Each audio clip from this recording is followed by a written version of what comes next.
اور شاعر دن کی روشنی میں ہوتے ہیں. سمجھتے ہوگے نہیں سمجھتے؟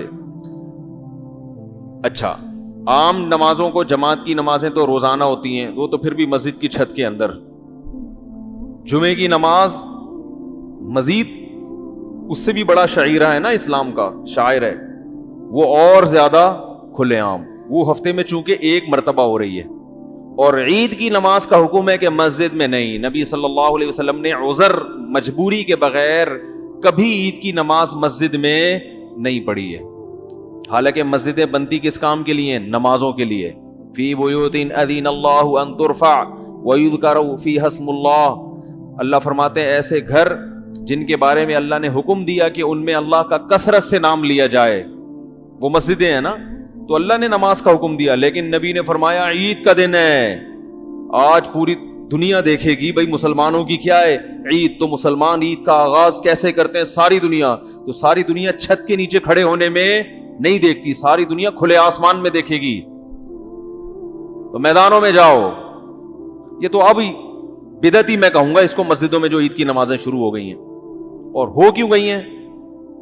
آپ کہہ سکتے ہو ہماری مسجد میں بھی ہوتی ہے عید کی نماز، ہماری مسجد میں بھی ہوتی ہے. تو یہ میری مرضی سے نہیں ہوتی، سمجھ رہے ہو؟ یہ انتظامیہ کی مجبوری ہے. کیا مجبوری ہے وہ انتظامیہ جانے، وہ جانے. میں وزیر آباد میں تھا تو رمضان میں نے وہیں گزارا. عید کا دن آنے والا تھا تو انہوں نے کہا مفتی صاحب آپ عید کی نماز کب پڑھائیں گے؟ میں نے کہا دیکھو ہماری جہاں میری مسجد تھی نا وہاں دارا کبوتراں بڑی جگہ ہے، بڑی مین مسجد ہے. میں نے کہا دیکھو عید کی نماز میں یہاں ہوں، سامنے بھی مسلمانوں کی مسجد ہے، ادھر بھی مسلمانوں کی مسجد ہے، تو ہم امام حضرات مل بانٹ کے یہ کیوں نہیں کر لیتے کہ ایک ہی جگہ کر لیں گے؟ سمجھتے ہو کہ نہیں سمجھتے؟ بھائی کیا ضرورت ہے ہر ڈیڑھ اینٹ کی مسجدیں بنائیں ہم؟ تو انہوں نے کہا یہ کیسے ہو سکتا ہے؟ میں نے کہا ایسے ہو سکتا ہے. تو انہوں نے کہا ٹھیک ہے سب کو کہتے ہیں کہ آپ ادھر نماز ہوگی. میں نے کہا نہیں، سب کو کہتے ہیں کہ ادھر، کیونکہ اگر میں نے کہا سب میرے پیچھے پڑیں تو شیطان دل میں خیال ڈال سکتا ہے اپنی دکان کو وسیع کرنے کا مفتی صاحب کا پروگرام ہے، جس کی وجہ سے دوسرے کی دکان کیا ہو رہی ہے. جو بے دین لوگ ہیں وہ تو دکان سے ہی تعبیر کرتے ہیں نا اس کو. میں نے کہا نا نا نا نا نا، میں سب سے پہلے اس کا آغاز کروں گا کہ میں اعلان کروں گا ہمارے ہاں عید کی نماز نہیں ہوگی. اس لیے نہیں کہ ہمیں عید سے نفرت ہے، بلکہ اس لیے کہ شہر میں جب اور دوسری بڑی بڑی مسجدیں موجود ہیں، اور بلکہ میں نے کہا ان سے کہیں کہ مسجد میں نہ کریں بلکہ کھلے میدان میں. تو اس سال ایسا ہوا تھا کہ انہوں نے بتایا کہ ہماری تاریخ میں پہلی دفعہ ہماری مسجد میں عید کی نماز نہیں ہوئی. میں نے کہا ساری مسجدیں تو راضی نہیں ہوئے، لیکن کم از کم پڑوس میں جو مسجد تھی ان کے امام کے پیچھے میں نے کہا سب کیا کریں گے؟ وہاں نماز پڑھیں گے. تو وہ بھی بڑے خوش ہوئے. اب پتہ نہیں کیا ہو رہا ہے وہاں پہ، واللہ عالم. تو شاعر میں سے عید کی نماز کھلے میدان میں ہمارے. اچھا مجبوری اماموں کی کیا ہوتی ہے جو سب سے بڑی مجبوری ہے؟ مسجدوں میں چندہ انہی مواقع پر ہوتا ہے، عید میں اور جمعے میں. تو امام حضرات مجبور ہیں کہ اگر وہ عید کی نماز نہیں پڑھاتے تو چندہ، ظاہر سارا کراؤڈ وہاں چلے جائے گا نا، مجمع وہاں چلا جائے گا، تو چندہ نہیں ہوگا. چندہ نہیں ہوتا تو لوگ کہہ دیتے ہیں کہ چندہ نہ ہو تو کیا ہے، لیکن وہ کہتے ہیں بھائی چندہ نہ ہو تو مسجد چلتی نہیں ہے. عوام میں اتنی سمجھ نہیں ہے کہ بھائی مانگے بغیر خود سے مسجدوں میں جا کے دے دیا کریں. وہ جب تک جھولیاں لے کے لوگ گھومتے نہیں ہیں تو پبلک صحیح طرح تعاون کرتی نہیں ہے. تو ائمہ حضرات وہ تو بیچارے مجبور ہیں. ہماری مسجد میں بھی یہی انتظامیہ کہتی ہے بھائی اگر ہم عید کی نماز نہیں پڑھتے تو ہمارے جو پورے مہینے کے مصارف ہیں، پورے سال کے مصارف ہیں، وہ پورے نہیں ہوتے. لیکن میری ایک ذاتی رائے یہ ہے جو میں سب پہ تھوپنا نہیں چاہتا کہ یار اس معاملے میں توکل کس پہ کرو؟ اللہ پہ. اللہ کھلائے گا. جو پہلے شرعی مقاصد ہیں ان کو پورا کرنا چاہیے. بھائی ایک جگہ نماز ہوگی، کم از کم ناظم آباد میں ایک جگہ ہو جائے.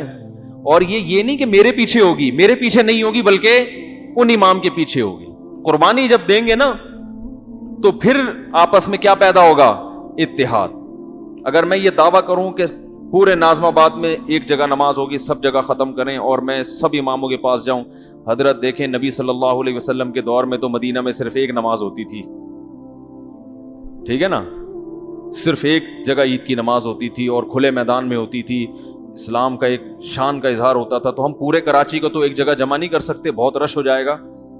تو کم از کم جو علاقے ہیں, ناظم آباد ایک بڑا ایریا ہے, گلشن اقبال ایک بڑا, تو انہی علاقوں میں تو کم از کم ایک جگہ ہو.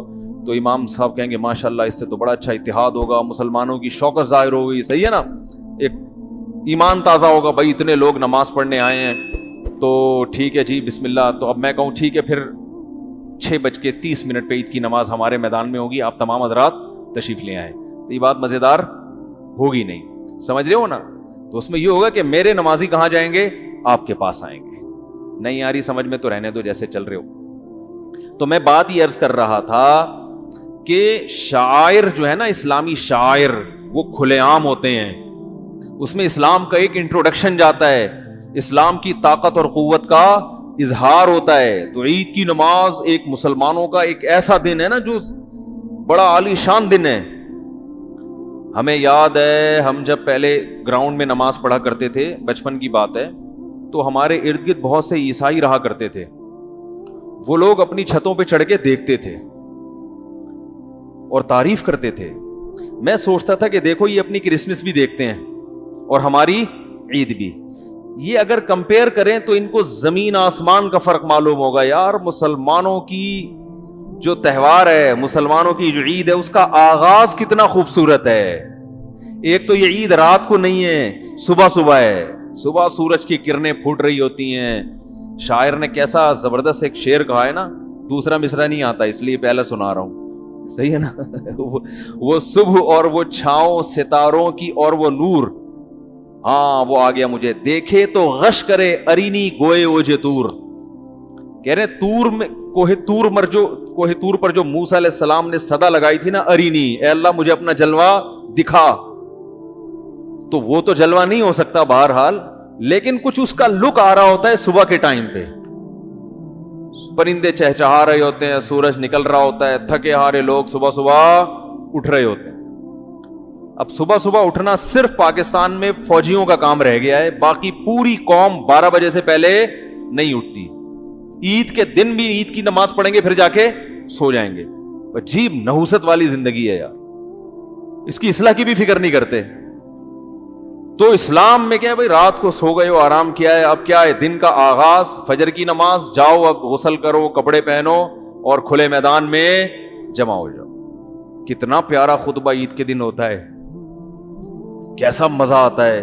اللہ اکبر لا الہ الا اللہ واللہ اکبر اللہ اکبر وللہ الحمد. خطبے میں امام صاحب بار بار یہ الفاظ دہراتے ہیں نا, عید الفطر میں بھی اور عید الاضحیٰ میں بھی. ایسا مزہ آتا. میں نے کئی دفعہ دیکھا ہے جب میں یہاں عید کا خطبہ پڑھ رہا ہوتا ہوں, کئی لوگ رو رہے ہوتے ہیں بیٹھ کے, ایک دل پہ عجیب اثر ہوتا ہے کہ اللہ کی کبریائی بیان ہو رہی ہے. کھلے عام ہونا چاہیے, دنیا دیکھے اس کو. ہم کیا چھپڑوں میں مسجد میں اندر ایسے گھس رہے ہوتے ہیں. تو یہ شاعر ہیں, تو وہ عیسائی دیکھتے تھے, میں کہتا یہ کمپیئر کرتے ہوں گے کہ ہماری کرسمس کو دیکھو اور مسلمانوں کی, کیسا نور برستا ہے. اور کرسمس رات کو شروع ہوتی ہے, اندھیرا تو ویسے ہی انسان کو گناہوں کی طرف لے کر جاتا ہے. مسلمانوں کی عیدیں کب ہوتی ہیں, صبح. اسی سے پتہ چلتا ہے کہ جو عید میلاد النبی ہے نا, اس کا اسلام میں تصور نہیں ہے, کیونکہ وہ رات کو منائی جاتی ہے. نہیں آ رہی بات, وہ کب منائی جاتی ہے, رات کو. اور اسلامی عیدیں کب ہوتی ہیں, دن میں. اسی طرح شب برات میں جو نہانا دھونا اور خواتین بھی چھمک چھلو بنی ہوئی ہوتی ہیں اور مرد بھی نہا دھو کے تیار, تو یہ بھی اسلامی تعلیمات کے خلاف ہے. کیونکہ یہ جو نہانا دھونا اور اچھے کھانے پکانا یہ تہواروں میں ہوتا ہے, اور اسلامی تہوار رات کو نہیں ہوتے. سمجھتے ہو کہ نہیں سمجھتے ہو؟ تو اب بات یہ چل رہی تھی, کہاں بات چل رہی تھی, وہ مثالوں پر تو بات آئی. ہاں میں یہ بقرعید کی بات کر رہا تھا کہ جانور لوگ لے کے گھوم رہے ہیں, گھومنے دو بھائی, اچھی بات ہے, پتہ چلتا ہے مسلمانوں کی کیا آ گئی ہے, بقرعید. کتنا اچھا لگتا ہے ہر گلی میں. ابھی تو کٹ کٹا کے سارے ختم ہو گئے نا, وہ تو بقرعید گزر گئی. تو کیسے اچھے لگ رہے ہوتے ہیں جانور گلی میں, رونقیں ہوتی ہیں, تمبو لگا کے لڑکے بیٹھے ہوئے, منجی ڈال کے, چارپائی ڈال کے. میں نے ایک تاجر سے پوچھا, وہ کہہ رہے تھے یار اتوار کا بیان میں بڑا مزہ آیا, پچھلے کو جو 2-3 ہفتے پہلے ہوا نا. میں نے کہا کیا کہہ رہے ہیں یار, آپ نے جو مثال دی نا, غریب آدمی کو چارپائی پہ سوتے ہوئے غم نہیں کرنا چاہیے. میں نے مثال دی نا, غربت کوئی عیب نہیں ہے بھائی, اگر اپنی حرکتوں سے غریب نہ ہوا ہو, بشرطے کہ اللہ کی طرف سے غریب ہو. ٹھیک ہے. تو کہہ رہے یار وہ جب آپ نے مثال دی نا کہ منجی جو ہے نا, پنجاب میں منجی چارپائی کو کہتے ہیں, کہہ رہے آپ نے مثال دی نا کہ چارپائی پہ فائدہ یہ ہوتا ہے کہ نیچے سے بھی ہوا لگتی ہے. گدے پہ جب آپ بیڈ پہ آپ سوتے ہیں تو ادھر سے بھی ہوا لگے گی, ادھر سے بھی لگے گی, اوپر سے بھی, نیچے سے لگے گی ہوا. اب غریب آدمی احساس کمتری میں آتا ہے, یار مالدار لوگ گدوں پہ سوتے ہیں اور ہم کس پہ, چارپائی. تو میں نے اس میں غریبوں کو بیان میں سمجھایا تھا کہ تم زیادہ خوشی میں ہو اس لیے کہ تمہیں ہوا اوپر سے بھی, ادھر سے بھی, ادھر سے بھی اور نیچے سے بھی. تو وہ مجھے کہنے لگے یار مجھے ہنسی بہت زیادہ ہے.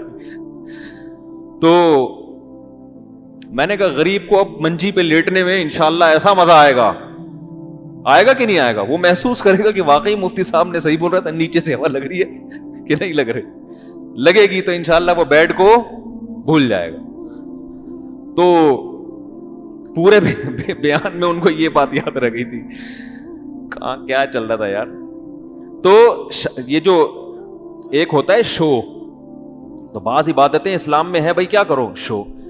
صدقہ اور خیرات قرآن میں جہاں بھی ذکر ہے تقریباً ہر مقام پہ کہ سرن و علانیتن, صدقہ یہ چھپ کے بھی کرتے ہیں اور دکھا کے بھی کرتے ہیں. تو جو دکھا کے کرتے ہیں تو کہ شو بازی ہے, نہیں, شو کرتے ہیں صدقہ, شو بازی نہیں کرتے بلکہ صدقے کو کیا کرتے ہیں, شو کرتے ہیں. شو کرنے میں مقصد کیا ہے بھائی, مسلمان سخی ہوتے ہیں, اس میں بڑی حکمت ہے. اگر آپ ہمیشہ چھپا کے صدقہ کرو گے, ہمیشہ کیا کرو گے, چھپا کے, تو کیا پتہ چلے گا لوگوں کے کہ مسلمان کتنے سخی ہوتے ہیں. تو ہم نے تو یہ بھی ظاہر کرنا ہے کہ مسلمان کیا ہوتے ہیں, سخی. صرف باتیں نہیں کرتے, عملاً بھی. وہ دیکھو فلاں وہ سیٹ نے بنا کے دیا اسپتال, وہ دیکھو غریب کے گھر ہر مہینے راشن فلاں سیٹ بھیجتا ہے, وہ دیکھو. تو پتہ چلے گا. اسلام کا انٹروڈکشن ہوگا. اسلام کا انٹروڈکشن کتابوں سے نہیں ہوتا, مسلمان سے ہوگا کہ مسلم کیسے ہوتے ہیں. اس لیے اللہ نے کہا دکھاؤ بھی, کوئی مسئلہ نہیں ہے, ڈرو مت, پبلک کو بھی دکھا کے دیا کرو, اور لیکن کچھ چھپ کے بھی دو. اتنا چھپ کے کہ دائیں ہاتھ سے دو تو بائیں کو پتا نہ چلے. ہمارے یہاں الٹا ہو رہا ہے, دائیں ہاتھ سے لیتے ہیں, بائیں کو پتا چلتا ہی نہیں ہے. لینے میں ایسا یوں کریں گے, لیفٹ کو بھی نہیں پتا چلتا. تو الٹا چل رہا ہے نا, لیتے ایسے چھپا کے ہیں, کسی کو بھی کوئی چیز دو نا ایک دم یوں سائڈ پہ لے جائے گا بس. تو دائیں سے دو اور بائیں کو پتا نہ چلے. اس میں یہ بھی ہے کہ ہمیشہ صدقہ سیدھے ہاتھ سے دینا چاہیے. نبی ہمیشہ سیدھے ہاتھ کی مثالیں دیتے ہیں, اور جتنے مالی لین دین ہے, پیمنٹ کرنی ہے سیدھے ہاتھ سے. مجھے تو اگر کوئی الٹے ہاتھ سے پیمنٹ کر رہا ہوتا ہے نا کسی چیز کی, میں کہتا ہوں بھائی ہاتھ چینج کر لے, اللہ نے برکت کس میں رکھی ہے, تو اپنی نحوست ہمیں کیوں ٹرانسفر کر رہا ہے بھائی. سنت بھی ہے سیدھے ہاتھ سے لین دین, تو کوئی بھی دکاندار ہو کوئی چیز لا کے دیا کرے بھائی سیدھے. لیکن جس سے بے تکلفی ہو اس کو سمجھاؤ. ہر آدمی کو بلا وجہ سمجھانے کی کوشش نہ کرو, ہر آدمی کی اتنی سمجھ نہیں ہوتی. وہ بار بار وہ بعض لوگ لبرل سے ہوتے ہیں, وہ مذہب کو فالو نہیں کرتے. اب وہ الٹے ہاتھ سے انڈے دے رہا, آپ کو سیدھے ہاتھ سے کہ چل بھائی نکل یہاں سے الٹے سیدھے, تو وہ اور اسلام کو نہ برا بلا کہنا شروع کر دے نا. تو ہر کام سیدھے ہاتھ سے, الٹے ہاتھ سے استنجا کرو, ٹھیک ہے نا. یہ کام اللہ نے چمیٹ مارنا ہو اگر اس میں بھی پہلے کوشش کس سے کرو, سیدھے ہاتھ سے. اس سے بات نہیں بن رہی تو پھر الٹے کی طرف آؤ. بعض دفعہ یہ تھک جاتا ہے نا, تو یہ اس لیے کہہ رہا ہوں کہیں لڑائی ہو گئی تو آپ نے کہا, مفتی صاحب نے کہا تھا صرف سیدھا ہاتھ, تو اب الٹا استعمال ہی نہیں کر رہے. بھائی لڑائی میں ابتدا سیدھے ہاتھ سے کرو, بسم اللہ کس سے ہونی چاہیے. پھر جو موقع مل رہا ہے نا, جو اس کی سائڈ سامنے آ گئی تو اس والی سائڈ پہ جو ہاتھ آپ کا صحیح طرح سے چپک سکتا ہے وہ والا ہاتھ یوز کرو. اچھا خیر, تو جانور جو لوگ دکھا رہے ہوتے ہیں اس میں کوئی حرج نہیں ہے. یہ شو بازی میں اس وقت آئے گا, تکبر میں اس وقت آئے گا جب دوسرے کو نیچا دکھانے کے لیے کہ ہمارے پاس اونٹ ہے اور تمہارے پاس بکری بھی نہیں ہے. اور یہ دل کی کیفیت ہے, یہ دل میں اللہ ہی جانتے ہیں کون دوسرے کو نیچا دکھانے کے لیے کر رہا ہے اور کس کا مقصد. ایک ہے کہ بھائی شاید خوشی کا موقع ہے نا, عید ہے نا, کوئی چہلم تھوڑی ہے کسی کا. عید ہے تو عید میں یہی تو خوشی ہوتی ہے کہ بھائی وہ ہم نے تو اپنی جو گائے ہے نا بچڑا, وہ میں نے اگلے دن ذبح کیا ہے, پہلے دن کچھ اور قربانی کی, اس لیے کہ بچے مانوس ہو گئے تھے گائے سے. ہم نے کہا چلو کھیلنے دو, ان کو گھمانے دو. پہلے دن قربانی افضل ہے, وہ ہو گئی تھی. تو ویسے جو چھوٹا سا ایک بچڑا تھا ہمارا, تو بچے اتنا لے کے گھوم رہے تھے. شریف بچڑا ملنا بھی آپ کو پتا ہے اس زمانے میں مشکل ہے. تو وہ اتنا شریف بیچارہ سیدھا سادہ, تو بچے, میں نے کہا چلو بچوں کی عید کی خوشی ہے, ان کو مزہ آ رہا ہے گائے گھمانے میں, تو گھمائے رہے ہیں. تو چلو, وہ تو کہہ رہے تھے اب تیسرے دن ہوگا. ہم نے کہا نہیں, اتنا بھی فری کرانے کی ضرورت نہیں ہے.